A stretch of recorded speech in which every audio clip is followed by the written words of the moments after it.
Late last week, information circulated about the arrest of Major General Don William Nabasa, the UPDF Joint Staff Policy and Strategy, and Brigadier Johnson Namanya. Before being recalled in February, Namanya was the Commissioner for Citizenship and Passport Management in the Ministry of Internal Affairs. Efforts to officially establish from the army the reason behind the arrest were futile, as the calls to the known numbers of the UPDF spokesperson went unanswered. However, the Daily Monitor indicates to have established from sources within the army that the arrests are connected to corruption.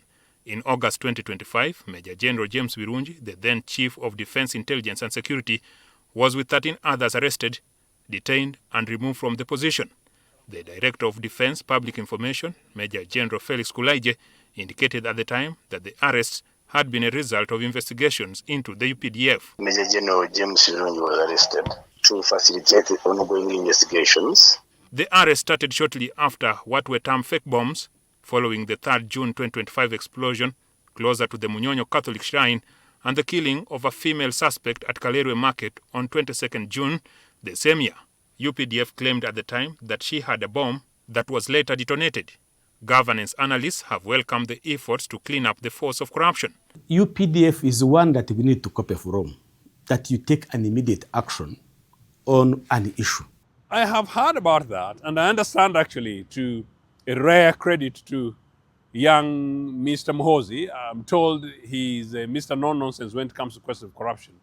Their argument is on the ground that the purge in the UPDF is provided that it isn't politically motivated.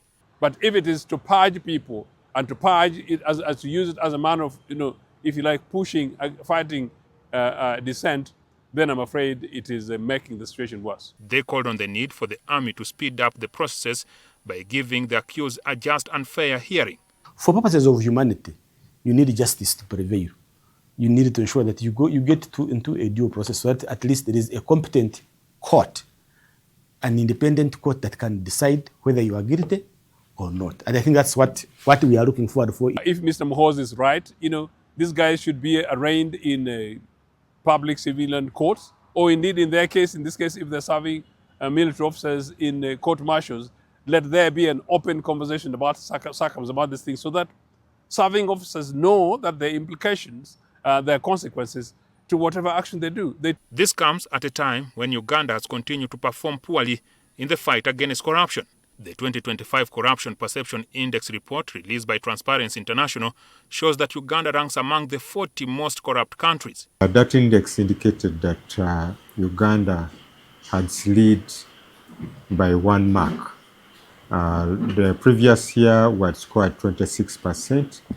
That's in 2024. In 2025, we scored 25%. Despite the effort engaged at the military level to fight corruption, it is stated that it will hardly change the performance of Uganda when the next corruption report is released. For one to advance significantly in the CPI index, it has to be something over time. So this might be just a one-off. Yeah, but if it's done consistently, then after 3 to 5 years, that's when you can have a significant change. The skyrocketing corruption is blamed on weak corruption-fighting institutions, inadequate funding to those institutions, weak laws, and lenient reprimand for the corrupt. I can tell you, it sounds like an investment that actually you can take 5 billion, go to jail for 5 years, and come out and get your money. How? If you invest that money, by the time you get out of prison, you would have actually multiplied. The analysts are skeptical that the fight against corruption will yield positive results in the near future, leaving the public with poor services. Jackson Onyango, NTV.